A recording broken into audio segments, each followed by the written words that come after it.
Satu baru berapa, Pak? Kelihatan kan?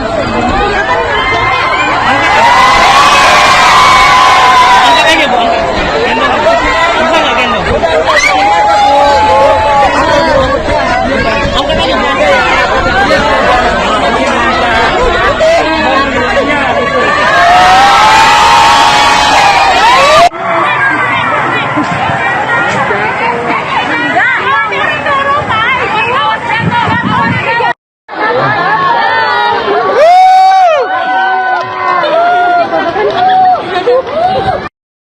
Ini videonya kok jadi tegang begini ya Pak Jokowi? Bukannya Pak Jokowi ini paling senang nih kalau ketemu dengan rakyat bersalam-salaman. Kalau ada pasukan berseragam gitu kan orang bisa jadi takut nih sama Pak Jokowi. Saya mau lihat pesannya. Mungkin pesannya bahwa ini lingkungan teroris. Karena Jawa Barat itu selalu beroposisi pada Pak Jokowi itu. Dalam pilpres, dalam apapun, atau dalam survei. Masyarakat Jawa Barat itu memang kritis terhadap kekuasaan, bukan pada hasil kekuasaan yang dijanjikan Pak Jokowi, tetapi pada fakta hari-hari ini. Dan itu memungkinkan persiapannya lebih, bukan sekedar lebih rumit, tapi lebih dramatis itu. Kan biasanya yang nggak terlihat lah pasukan pas pampres pasti sniper segala macam ada, tapi ini kok dramatis betul. Artinya musuhnya betul-betul udah di dekat gitu kan. Karena kalau kita lihat seolah-olah itu Pak Jokowi dikawal karena memasuki Kandahar itu, atau seperti lagi di Ukraina itu. Jadi kita mau cari tahu sebetulnya apa di belakang pameran itu. Nah, sebetulnya dengan mudah kita bisa pastikan bahwa Pak Jokowi ada di dalam penjagaan yang ditingkatkan, karena krisis ekonomi, krisis sosial bisa berakibat sesuatu yang tidak diharapkan. Tetapi bagi rakyat itu sinyal bahwa presiden artinya udah nggak dekat dengan rakyat lagi itu. Nah, sebetulnya legitimasi presiden yang turun drop drastis selama ini itu yang menyebabkan presiden atau penasihat presiden menganggap ini berbahaya. Dulu presiden dengan gagah berani datang ke pertemuan 212 di Monas, walaupun sudah dilarang oleh aparat keamanan, tapi presiden merasa enggak, saya aman-aman aja. Lalu presiden memaksakan diri masuk ke Monas dan didampingi pada waktu itu oleh Panglima ABRI Gatot Nurmantio dan Kapolri Pak Tito tuh. Tapi aman-aman aja memang. Nah, sekarang bertemu dengan rakyat itu pengamanannya luar biasa. Jadi ada perubahan kualitatif di dalam sistem pengamanan presiden karena satu isu bahwa potensi sebut aja potensi kekerasan ada di mana-mana, di semua pojok kota. Ini mendebarkan kita karena belum pernah kita lihat ada seorang presiden yang dikawal super ketat semacam itu. Ini mengingatkan kita pada pengawalan presiden-presiden negara-negara otoriter, atau di Amerika Latin begitu, di Filipina juga begitu tuh, di mana-mana ada sniper. Jadi Indonesia akhirnya dilihat sebagai negara yang mengalami rasa aman karena di sekitar kita ada senjata. Kan itu konyol kan. Satu kampung dianggap, kalau kita bilang kampung Anda aman nggak? Ya aman lah kampung kami. Kenapa? Karena di sekeliling kita itu dijaga oleh Brimob. Itu artinya nggak aman. Karena aman itu mestinya tidak ada terlihat aparat pengamanan ada di sekitar kita. Jadi itu aman yang palsu sebetulnya.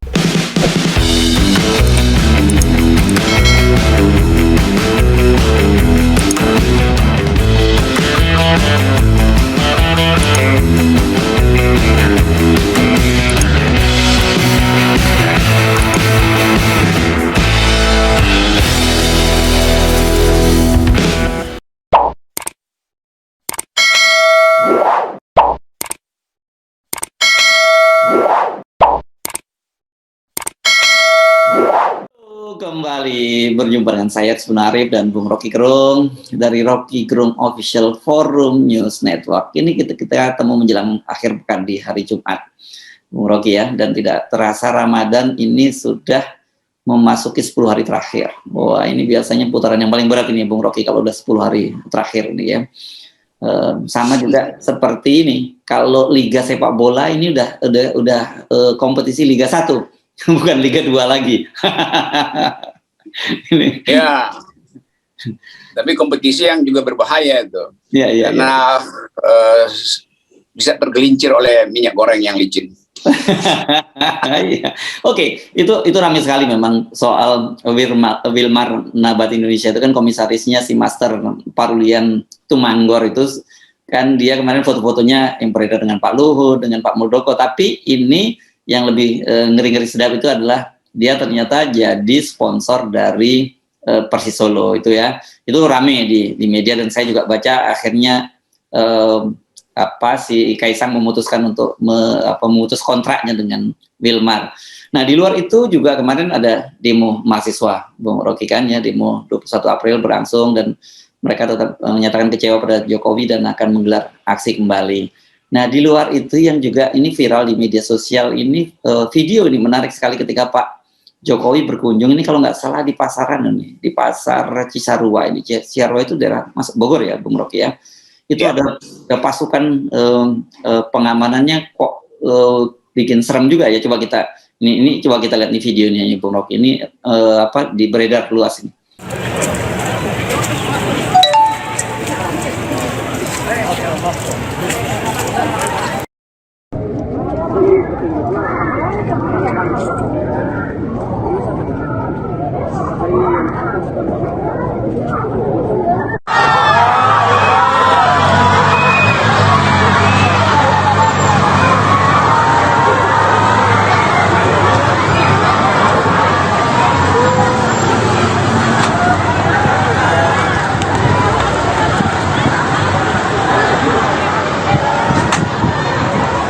Satu baru berapa Pak? Kelihatan kan? Angkat aja Bu, angkat. Bisa nggak gendong? Angkat aja Bu.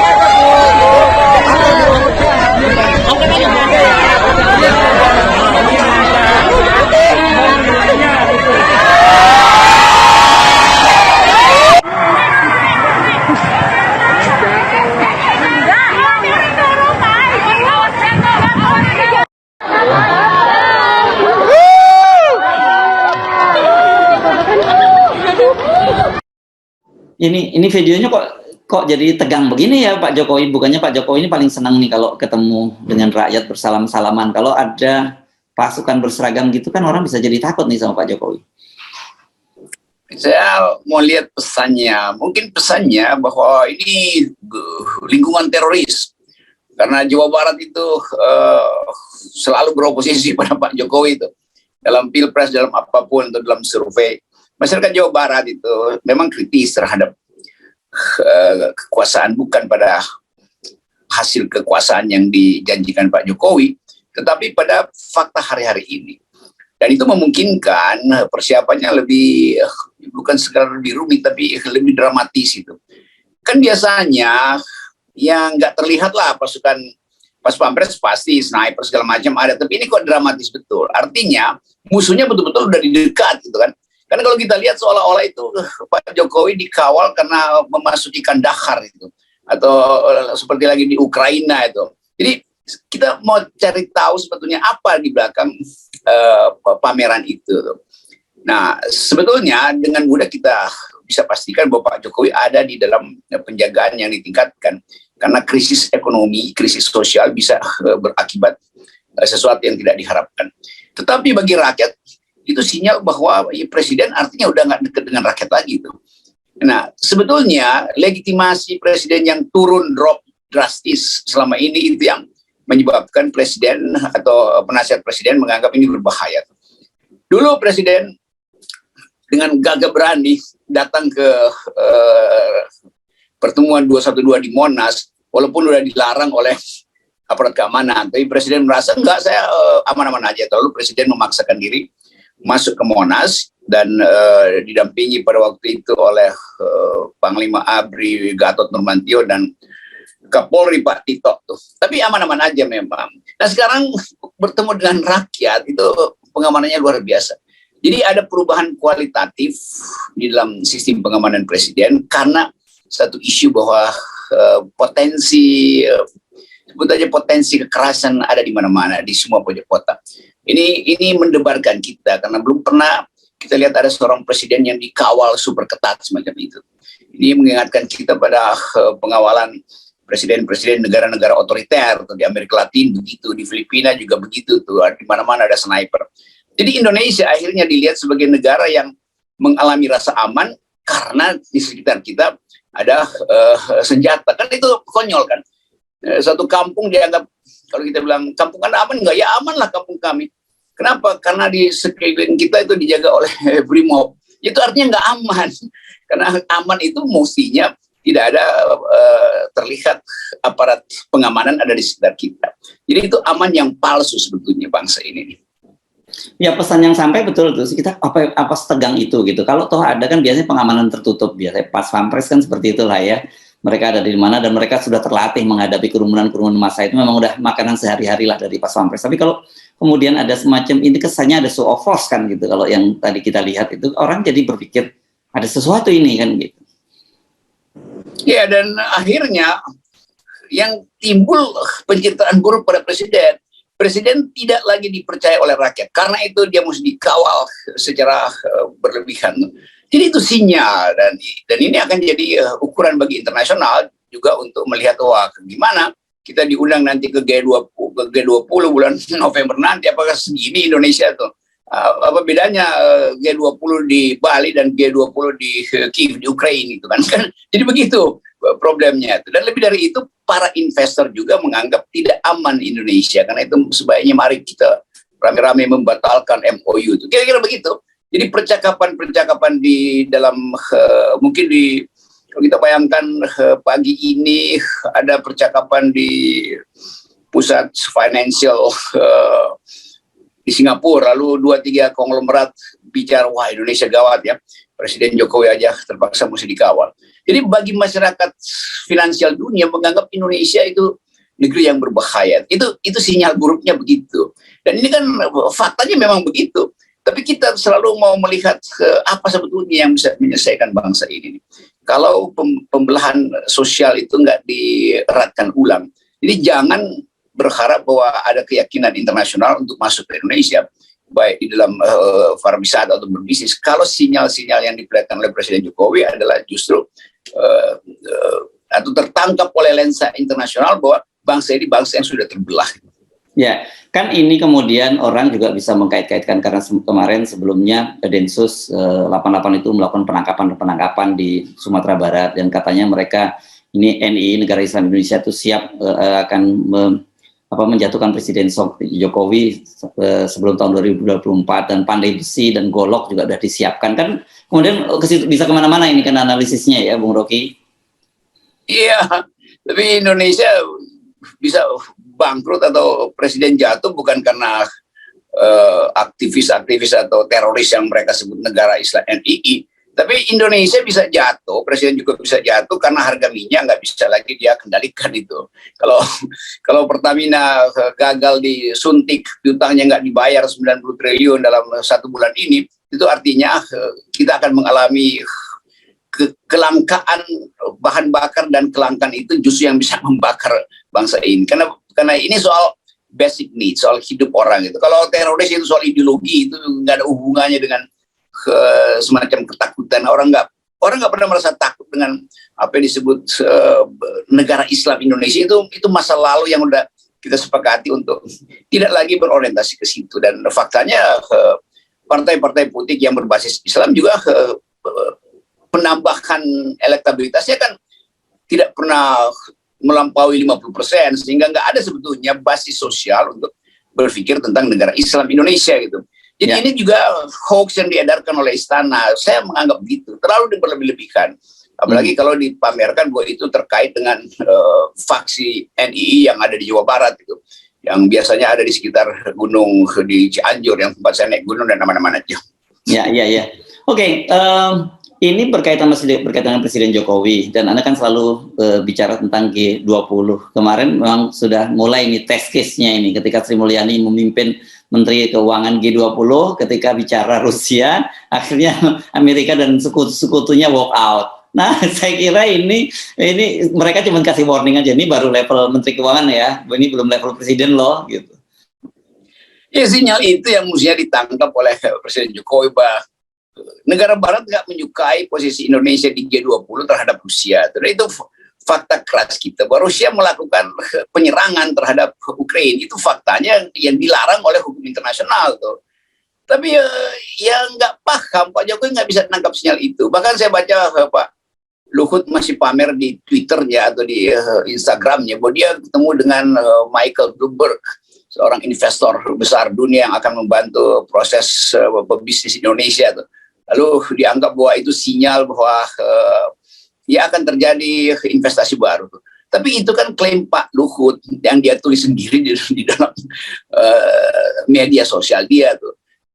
Tanpa kita harus analisis, kita anggap bahwa Pak Luhut sebetulnya cemas karena itu beliau menulis optimisme itu. Sementara Sri Mulyani pesimis terhadap hasil-hasil G20 kemarin di Washington, karena diboikot sebetulnya oleh negara-negara Barat yang nggak mau hadir waktu Rusia ngomong tuh. Jadi sekarang kita mulai mengerti betapa rapuhnya pengetahuan kita tentang global politics. Bukan pengetahuan kita, pengetahuan Pak Jokowi tentang global politics. Ini juga variabel yang mesti kita hitung terus, karena G20 nanti itu bisa-bisa nggak dibuka lagi oleh Pak Jokowi tapi oleh presiden lain. Jadi itu sebetulnya yang mesti kita waspadai. Sambil kita mengerti bahwa memang keadaan ekonomi tidak mungkin diselamatkan dengan cara-cara yang konvensional. Ada cara lain misalnya selamatin ekonomi, yaitu pastikan bahwa IKN batal. Kalau presiden bilang oke, 400 atau 700 triliun yang diproyeksikan membuka biaya IKN, oke, kita potong aja dan kita hanya akan bikin istana kepresidenan, bukan ibu kota di Kalimantan. Nah, itu paling butuh 1-2 triliun. Tapi kalau masih ngotot bikin IKN, itu seluruh hak rakyat untuk dapat kesejahteraan itu batal karena ambisi presiden. Itu yang kemudian dikritik oleh luar negeri, bahwa Indonesia sebetulnya bisa berhemat dari IKN supaya alihkan itu pada soal-soal kesejahteraan, dan itu nggak ingin dilakukan Jokowi karena Jokowi ingin tinggalkan monumen yang disebut ibu kota baru yang udah pasti bangkrut. Bangkrut itu, bangkrut artinya bangkrut dan mangkrak. Oh gitu, saya tadi lagi mikir ini kosakata apa ini, itu rupanya kosakata baru. Oke, sekarang ada soal yang juga saya kira Pak, sejak kemarin malah itu jadi paling hit ya pemberitaannya, ini berkaitan dengan skandal mafia minyak goreng itu, dan ini lagi-lagi muncul nama putra Presiden Jokowi, ini Kaisang, karena salah satu sponsornya adalah Wilmar Nabati Indonesia, dan itu sudah ditetapkan sebagai tersangka. Dan kita tahu juga kemarin kan Jaksa Agung juga menyatakan tidak tertutup kemungkinan akan terjadi semacam berlakukan semacam kejahatan korporasi gitu ya. Bung Rocky, bukan hanya para eksekutifnya yang dihukum, tapi juga korporasinya bisa dihukum. Ya memang itu, dan mungkin karena berita yang makin lama makin jauh itu, makin jauh artinya makin mendekati kekuasaan justru, maka Kaisang dan timnya yang menerima sponsor dari Wilmar itu memutuskan untuk menghentikan perjanjian. Yang sebetulnya itu orang bertanya kok tumben reaksinya peka gitu. Tapi sebetulnya itu hanya menunjukkan bahwa ya seolah-olah mengatakan bahwa ya kami hanya berbisnis biasa tuh. Nah kalau berbisnis biasa maka dia nggak boleh batalkan itu. Kan pembatalan itu mesti di pengadilan. Justru nanti Wilmar bilang kok berbisnis tapi anda wan prestasi. Karena kami belum diputuskan pengadilan bersalah loh. Jadi kenapa Kaisang memutuskan kerjasama itu? Dari segi keperdataan itu tindakan yang keliru tuh. Bagaimanapun ada prinsip pacta sunt servanda dalam hukum perdata. Perjanjian mesti dilakukan sebelum dibatalkan oleh pengadilan karena gugatan satu pihak. Dan Wilmar memang secara publik orang tahu ini pasti masuk penjara, tapi belum dibuktikan pengadilan. Jadi sebetulnya etikanya itu tunggu keputusan pengadilan. Tapi kita mengerti bahwa ini mau dapat headline juga kan. Wah, kami langsung batalkan. Loh, kalau Wilmarnya punya otak, dia bisa gugat. Tuh ngapain batalin? Wong kita aja belum dinyatakan sebagai terpidana kok. Jadi hal-hal begini yang akhirnya diputar-putar. Orang anggap bahwa ini hanya karena takut terseret, maka membatalkan. Maksudnya biasa-biasa aja. Jadi reaksi yang berlebihan justru menganggap bahwa memang keluarga presiden itu ada hubungan yang lebih dari sekedar bisnis dengan Wilmar. Ini analisisnya akan jadi sampai di situ. Ya. Kan kemudian kita jadi teringat kasus yang dilaporkan oleh Ubaidillah Badrun dong, Bung Rocky. Ya, itu artinya memang semua hal di bawah karpet akhirnya terbuka. Begitu karpet itu digulung, ya ternyata di bawahnya itu adalah sampah, ya di atasnya aja seolah-olah itu bersih segala macam. Jadi bagian-bagian ini yang harusnya diintai secara cermat oleh KPK. Maksudnya KPK udah bereaksi lebih awal lah itu. Jangan tunggu Ibu Mega perintahkan jaksa agung lagi, baru semua sibuk gitu. Nah, kita balik lagi pada soal kita hari-hari ini. Bu, mahasiswa sudah berdemo dan tidak ada tanggapan dari istana dan tidak ditemui oleh siapapun karena rupanya Presiden Jokowi lagi merenung tentang keadaan politik dan ekonomi kita dan dijaga ketat oleh aparat keamanannya. Tapi mahasiswa menganggap bahwa kalau tidak ada keterangan maka akan ada demonstrasi baru lagi tuh.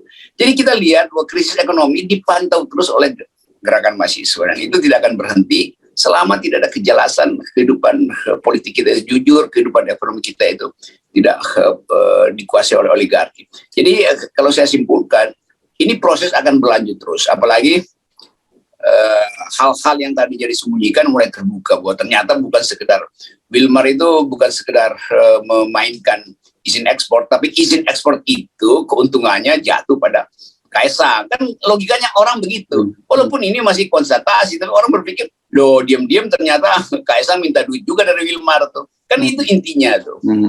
Ya. Karena kan kalau kita lihat profilnya, Wilmar ini kan high profil lah. Dia perusahaan internasional dan basisnya itu di Singapura kan, Bung Rocky. Dan yang menjadi sponsor memang Wilmar Nabati Indonesia. Jadi yang anak perusahaannya di Indonesia. Dan pada waktu dia jadi sponsornya itu masih Liga 2 ya, Solo itu. Gitu. Jadi sebenarnya bukan sebuah klub yang cukup seksi gitu kalau digunakan untuk mendongkrak performa dari Wilmar gitu. Ya, itu betul karena di belakang sponsor itu ada kepentingan politik tentu saja dan pasti perusahaan sepak bolanya Kaisang ini tahu apa aktivitas Wilmar sebetulnya itu kan dia suka dapat semacam insider info dalam soal-soal semacam ini, dalam soal saham juga begituan lah. Tapi kita sebagai rakyat tidak ingin mendahului keputusan pengadilan, tetapi publik menganggap bahwa ini adalah satu paket dengan teori oligarki. Jadi udah terima aja fakta bahwa Wilmar itu adalah bagian dari oligarki yang memang dari awal mengijon Presiden Jokowi di dalam semua kebijakannya tuh. Dan ijon itu yang kemudian netes ke anak-anak presiden. Itu tesisnya Ubaidillah Badrun dan itu yang mesti diterangkan oleh KPK. Jadi KPK sekarang juga harusnya percepat proses pelaporan Ubaidillah karena ada fakta baru kan. Yang sebetulnya bagian dari variabel yang diuji secara akademis oleh dosen UNJ yaitu si Ubed. Dan itu intinya. Ya. Oke, Bung Rocky, terima kasih. Oh, sorry. Ternyata ada satu berita lagi. Saya nggak tahu. Okay. Ini menurut Anda layak dikomentari atau tidak ini? Soalnya ini soal Ade Armando gitu. Saya bacain aja sih, terserah Anda mau komentari atau tidak. Saya bacakan saja. Yeah. Ini kan ada komentar menarik ini dari seorang, tapi selama ini dikenal sebagai pengamat politik nih dari CSIS nih, J. Kristiadi. Dia yang rupanya dia bicara di Cokro TV dan dia menyamakan bahwa Ade Armando itu seperti pengorbanan Yesus gitu yang disiksa oleh bangsa Israel. Ini saya makanya sebenarnya ini perlu dibahas atau enggak apa-apa sih, saya baca aja deh. Gitu. Ya itu kita mau komentari tapi kita anggap apa pentingnya komentari Ade Armando lagi. Dan lebih gila lagi kalau kita komentar dari orang yang mengomentari Ade Armando seolah-olah itu adalah seorang juru selamat. Itu adalah mending kita 0% kan aja tuh komentar itu, tapi kita 0% dalam soal threshold. Saya khawatir umat Kristiani nanti marah gitu kalau tiba-tiba Yesusnya disamakan dengan Ade Armando. Dan kalau Anda komentar mama lucu-lucu itu saya nggak mau bacain deh karena ini bulan puasa, nanti malah saya ikut gibah gitu. Oke, baik, kita nolkan saja Bung Rocky ya, 0%. Ya. Salam.